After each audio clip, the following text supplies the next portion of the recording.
Willkommen zum Holy Home Podcast, der Eigenheim-Podcast für alle, die bauen, kaufen oder sanieren wollen. Mit Anna Niedermeier. Hallo und herzlich willkommen zur neuen Folge vom Holy Home Podcast. Sorry, dass diese Folge ein bisschen später kommt. Mich hat's leider letzte Woche komplett zerlegt und ich war nicht in der Lage, mit der Stimme eine Podcast-Folge aufzunehmen. Aber um was geht es heute? Also, viele von euch fragen sich ja immer irgendwann, könnte ich eigentlich in der Wohnung, in der ich gerade lebe, könnte ich die auch kaufen? Und es ist natürlich auch so, wenn man sich in seinen eigenen vier Wänden gerade total wohlfühlt, dann liegt der Gedanke total nahe.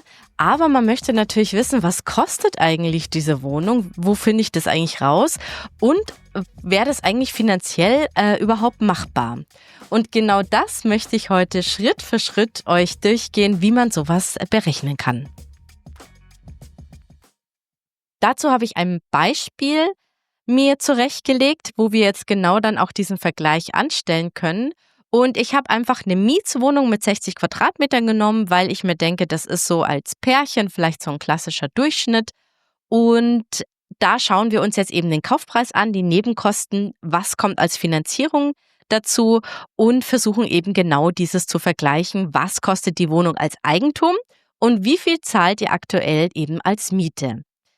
Dann ist es natürlich ganz wichtig, der Kaufpreis, welche Stadt legt man da zugrunde, weil da geht es in Deutschland ja ganz weit auseinander und das beeinflusst natürlich die Rechnung signifikant. Ich habe jetzt aus dem Grund eine durchschnittliche Stadt genommen, die einfach so im Mittelfeld liegt, und zwar Fürth in Bayern, weil ich da lebe. Genau, das ist in der Nähe von Nürnberg, hat 100.000 Einwohner, ist jetzt keine Metropole wie München oder Hamburg, ist jetzt nicht absolut auf dem Land, wo es irgendwie total günstig ist, sondern das ist einfach so eine durchschnittliche Stadt. Genau.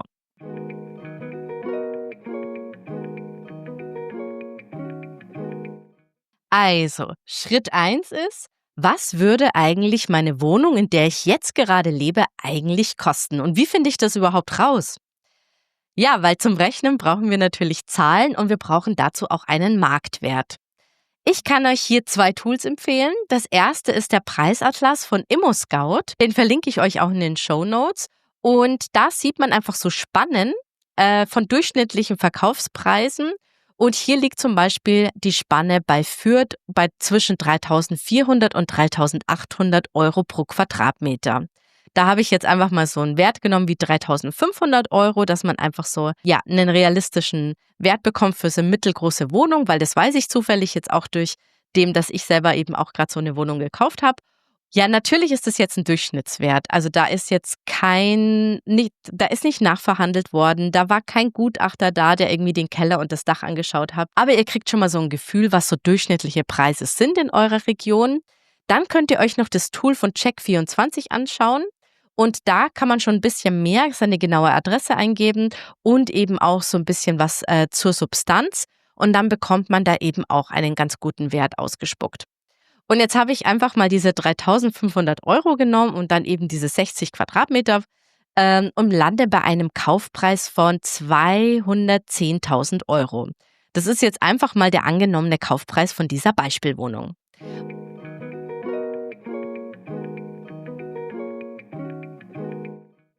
Ja, und jetzt Schritt Nummer 2, wir müssen die Nebenkosten berechnen, denn die kommen noch oben drauf.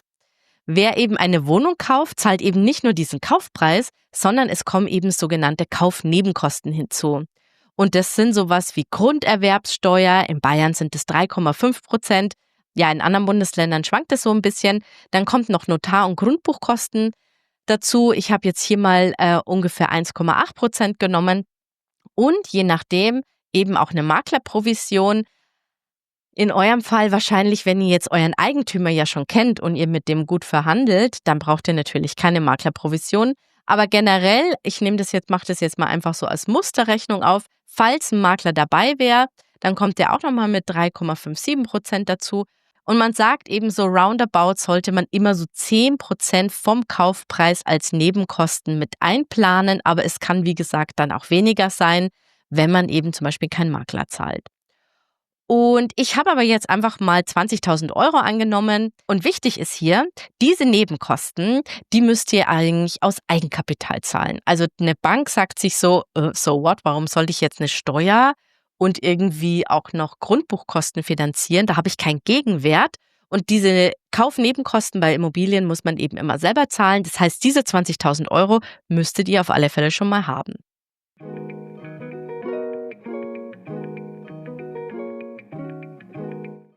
Schritt Nummer 3.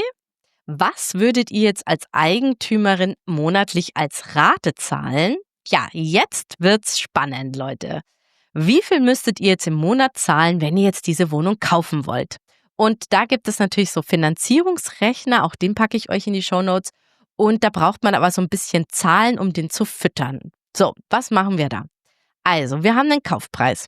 Das sind diese 210.000 Euro. Dann haben wir die Nebenkosten. Das sind 20.000 Euro, die müssen eben aus dem Eigenkapital gezahlt werden. So, und jetzt bei einer selbstgenutzten Immobilie möchte die Bank 15-20% eben auch noch, dass ihr Eigenkapital mitbringt.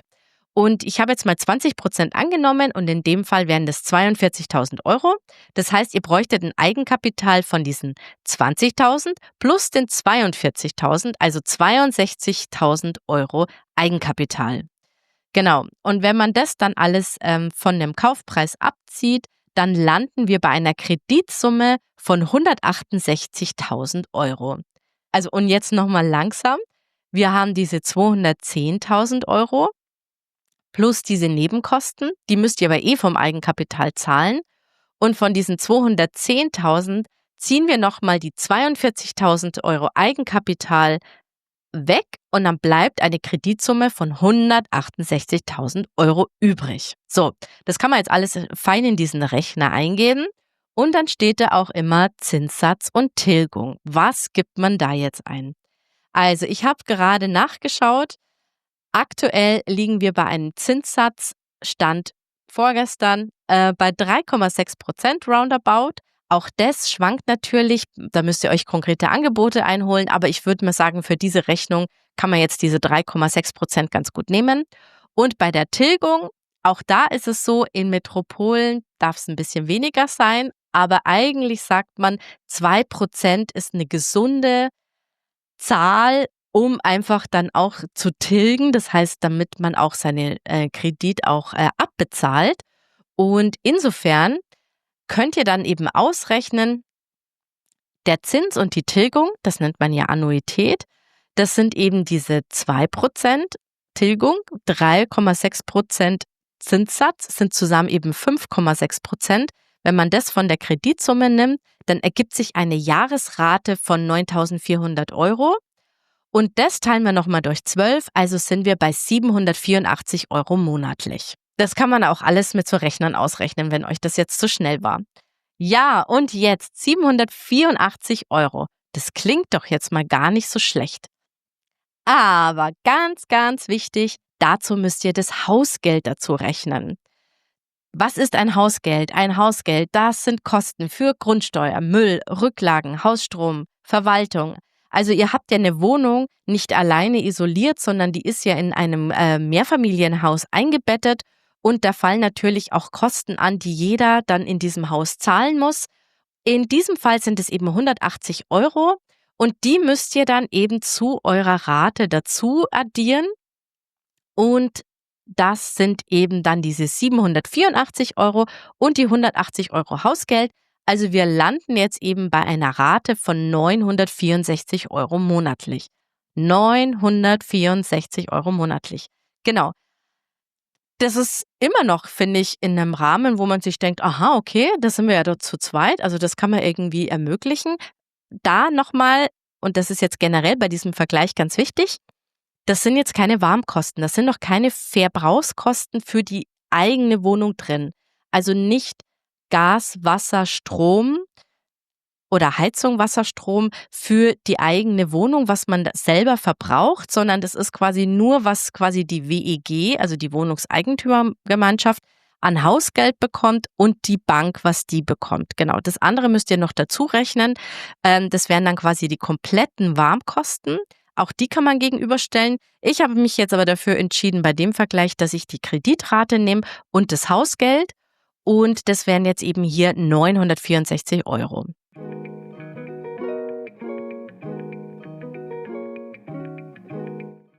Und jetzt müsst ihr das vergleichen. Schritt 4, Miete versus Eigentum. Was kommt euch teurer? Was ist billiger?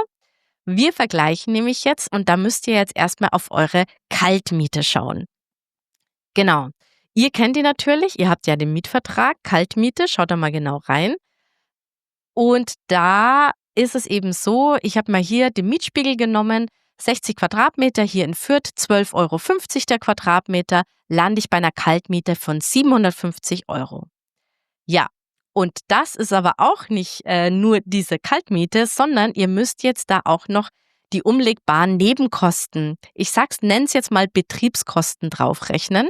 Das ist analog eigentlich zum Hausgeld und zwar eben die Grundsteuer, den Müll, die Straßenreinigung. Das kriegt ihr ja alles von eurem Vermieter quasi umgelegt. Auch das müsst ihr quasi dazu rechnen. Man kann das auch schätzen, das sind so ungefähr 2,50 Euro pro Quadratmeter, aber schaut da mal in eure Nebenkostenabrechnung rein. Genau, da kriegt ihr einen ganz guten Eindruck. Auch da ist es jetzt eben so, das ist eben auch ohne den Verbrauchskosten wie Strom, Wasser, Heizung. Genau, ich habe das eben jetzt rausgerechnet. Ihr könnt aber auch beides mal das komplett warm rechnen. Also einmal, wenn ihr es kaufen wollt und einmal, wenn ihr es mieten wollt und könnt es dann vergleichen. Wichtig ist nur, dass ihr Äpfel mit Äpfel und Birnen mit Birnen vergleicht und nicht beim einen irgendwie das Hausgeld vergesst und beim anderen alles warm rechnet. Dann ist dieser Vergleich einfach sinnlos. Insofern, da müsst ihr wirklich genau schauen. Und dann ist es jetzt in dem Fall so, wir haben 750 Euro für die Kaltmiete. Dann haben wir eben 150 Euro für die Betriebskosten. Genau, und dann landen wir eben bei 900 Euro. Ja, und wir hatten vorher, wer hat sich's gemerkt, 964 Euro, wenn man es eben kauft. Und genau das ist eben jetzt das Ergebnis, dass man als Eigentümer eben 64 Euro mehr pro Monat zahlen würde.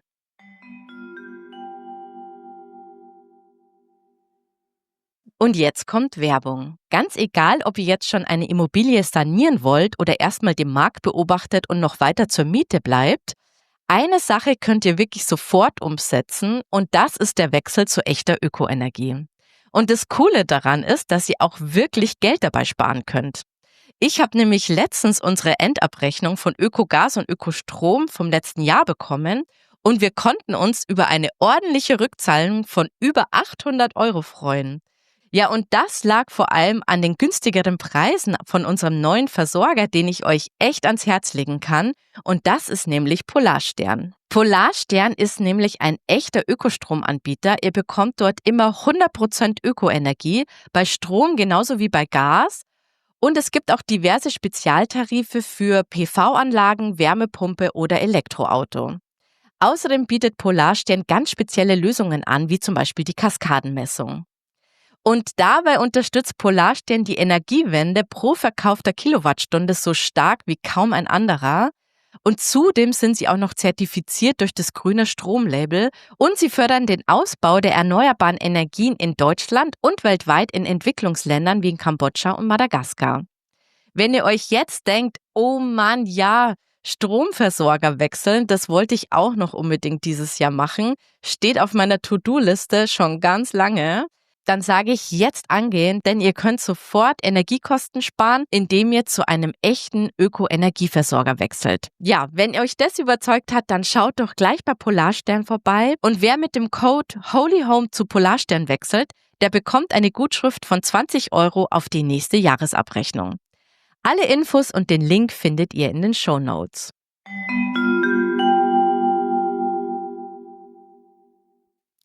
Wie fühlt sich das jetzt für euch an? Weil jetzt kommen wir zum letzten Schritt, das ist die Abwägung. 64 Euro, ich persönlich finde, das ist im machbaren Rahmen, wenn einem das wert ist. Da komme ich jetzt eben auch gleich zu den Punkten. Aber es gibt natürlich auch Städte, da ist das ein ganz anderer Betrag. Die würden sich freuen, wenn es 64 Euro Unterschied wären. und zwar in diesen heiß begehrten Metropolen. Aber es kann natürlich auch ganz anders aussehen, wenn ihr da irgendwo, sage ich mal, ganz weit im Land schaut. Da kann die Differenz eben auch andersrum aussehen. Insofern, diese Differenz ist sehr, sehr regional abhängig, aber berechnet euch das mal. Ich finde das total spannend. Ja, wie kann man jetzt diese einordnen und abwägen? Ja, zum einen kann man sagen, als Mieter ist das Geld eigentlich weg. Also bis auf diese 62.000 Euro Eigenkapital, die ihr nicht braucht, weil die könntet ihr total gut anlegen. Der monatliche Beitrag, der wäre einfach diese 900 Euro, die wären weg. Und der Unterschied ist jetzt, dass man als Eigentümer ja auch schon was abbezahlt, also was tilgt. Und das wären in dem Fall eben 280 Euro jeden Monat. Und damit baut man auch Schritt für Schritt ein Vermögen auf, falls man die Wohnung dann irgendwie in 10, 20 Jahren wieder verkaufen will. Der Rest sind natürlich Zinsen. Auch die sind dann einfach weg. Aber diese Tilgung, die summiert sich dann auch. In 10 Jahren sind diese 280 Euro pro Monat nämlich schon 33.600 Euro, die ihr den Kredit zurückgezahlt habt. Ihr habt dann natürlich immer noch eine Restschuld, aber ihr seht, langsam wächst eben auch euer Vermögen. Und ihr müsst als zweites Argument eben auch dagegen noch rechnen, dass Mieten ja nicht immer konstant auf diesen 12,50 € sein bleiben werden, sondern die steigen ja auch konstant, je nach Region stärker oder nicht so stark. Aber auch wir haben hier in der Stadt eben 1 Euro Mietsteigerung schon allein in einem Jahr von 24 auf 25 erlebt. Und als Eigentümer betrifft euch natürlich das ganze Thema Mietsteigerungen dann eigentlich gar nicht mehr. Aber es bringt natürlich auch ein Stück Verantwortung mit sich, wenn ihr nämlich jetzt in diesem Haus, deshalb muss eigentlich grundsolide dastehen, wenn da große Reparaturen anstehen, dann seid ihr da beteiligt und das müsst ihr wissen. Und zwar die kleinen Sachen werden immer aus Rücklagen gezahlt, aber wenn da große Reparaturen anstehen und ich sage nur Heizungsreform, dann seid ihr mit Sonderumlagen eben auch dabei und das müsst ihr eben als Puffer dann eben eigentlich ganz gut einplanen. Also da müsst ihr eigentlich dann auch mal mit der Hausverwaltung sprechen, ob da irgendwelche Sachen geplant sind oder absehbar sind, dass man da eben parallel schon ein bisschen was anspart, um ein bisschen Reserven zu haben und nicht in Stress zu kommen. Was muss man noch bei dieser Abwägung berücksichtigen? Also zum einen ist es eben auch so, als Mieter kann man natürlich diese 62.000 Euro auch total gut anlegen auf einem Depot, wo das irgendwie seine schönen 5-6%, je nachdem, Renditen auch jährlich bekommt, dann wächst das natürlich in diesen 10, 20 Jahren auch ordentlich an, weil die sind ja nicht investiert in die Wohnung. Das darf man auch nicht vergessen. Wenn ihr aber sagt, naja, das bin ich eh nicht so, der Aktientyp, bei mir liegt es eh nur auf dem Tagesgeldkonto rum oder schlimmstenfalls sogar noch auf dem Sparbuch, bitte nicht, dann ist es eben so, dass das vielleicht dann in diesem Vergleich gar nicht so wichtig ist. Das müsst ihr einfach für euch so ein bisschen abwägen. Und dann kommen natürlich auch noch emotionale Punkte dazu. Und zwar Sicherheit und Flexibilität. Einigen von euch ist ja das ganze Thema Flexibilität total wichtig. Die sagen, ach, keine Ahnung, wo ich in 10, 20 Jahren bin. Und ich will mich dann auch überhaupt nicht um irgendwelche Mieter kümmern, die ich dann quasi in meine Wohnung reintue, um weiter meine Raten zu bedienen. Das ist mir alles lästig, darauf habe ich keinen Bock. Und andere ist aber das Thema Sicherheit total wichtig, weil sie einfach sagen, oh nee, ich will jetzt einfach irgendwo mal ankommen. Denen ist eben wichtig, dass sie wissen, da kann ich bleiben, da kündigt mich keiner raus und da kann ich mit meiner Familie gut leben. Und denen ist eben das sehr wichtig und das muss man eben auch mit einbeziehen in diesem Vergleich. Ja, diese Abwägung kann ich euch auch nicht abnehmen, weil das ist bei jedem sehr, sehr individuell. Das Einzige, was ich euch sagen kann, das A und O, der allererste Schritt, bevor man auch zur Bank geht und eben auch diese Sachen durchkalkuliert, ist auch so ein Haushaltscheck, Haushaltsbuch führen oder eben auch mal so eine Haushaltsrechnung machen. Klingt total unsexy, das weiß ich auch. Aber trotzdem sollte man eben ein Gefühl dafür bekommen, was bleibt eigentlich bei uns am Monat oder im Jahr übrig oder auch nicht. Und dementsprechend muss man dann eben auch wissen, ob man sich dann eben auch gewisse Schulden auch aufnehmen will, weil das natürlich auch ein Stück Verantwortung ist. Ja, und dazu, das brauche ich euch nicht sagen, müsst ihr eben einfach euer Einkommen und eure Fixkosten gegenüberstellen und das ist einfach die Basis für die Finanzierung. Ihr könnt es ja mal machen und dann auch mal gucken, Die Warmkosten, also die monatliche Belastung fürs Wohnen sollte von eurem aktuellen Nettoeinkommen so ungefähr 30 bis maximal 35% betragen. Wo liegt ihr denn da so ungefähr? Und bleibt das Nettoeinkommen auch konstant so oder plant ihr vielleicht eine kleine Familie? Wird es da vielleicht auch mal eine Zeit geben, wo jemand in Teilzeit arbeitet und dann seid ihr gar nicht bei diesem konstanten Nettoeinkommen und genau, also da müsst ihr euch nochmal so Gedanken machen. Ja, und ein Tipp, den ich euch geben kann, macht doch mal einen Test, legt einen Dauerauftrag an von dieser Differenz, die ihr sparen müsstet. Macht es mal so ein halbes Jahr, auch während der Urlaubszeit, auch mal während der Weihnachtszeit, wo auch viele Jahresrechnungen kommen und so und schaut mal, ob euch das total leicht fällt oder ob es dann wirklich knapp wird und ihr gucken müsst, ob ihr gut über die Runden kommt. Also das kann man auf alle Fälle machen, bevor man irgendwas entscheidet, dass man eben einfach guckt, was wäre die Kosten für die Wohnung und das einfach wegspart. Dann sieht man einfach, wie gut man mit diesen Belastungen auch umgeht. Und dann sieht man eben auch, ob einem das leicht fällt oder ob man sich schon sehr, sehr strecken muss.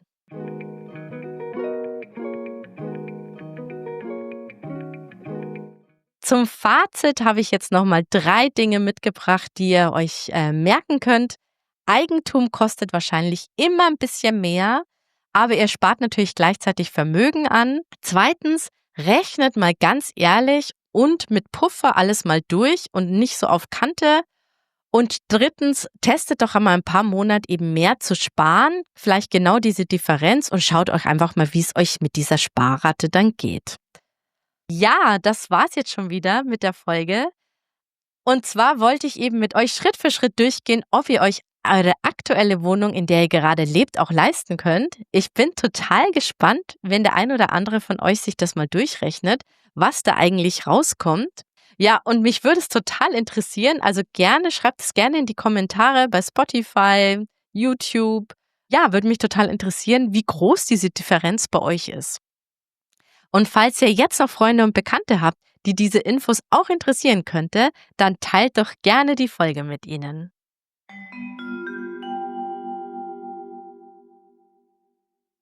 Ja, und jetzt habe ich noch einen Podcast-Tipp für euch. Habt ihr auch schon mal über das Thema Tiny House nachgedacht und davon geträumt? Also ich muss gestehen, ich schon. Ja, und ich habe dazu auch ein paar Folgen mal gemacht. Das ist schon eine Zeit her.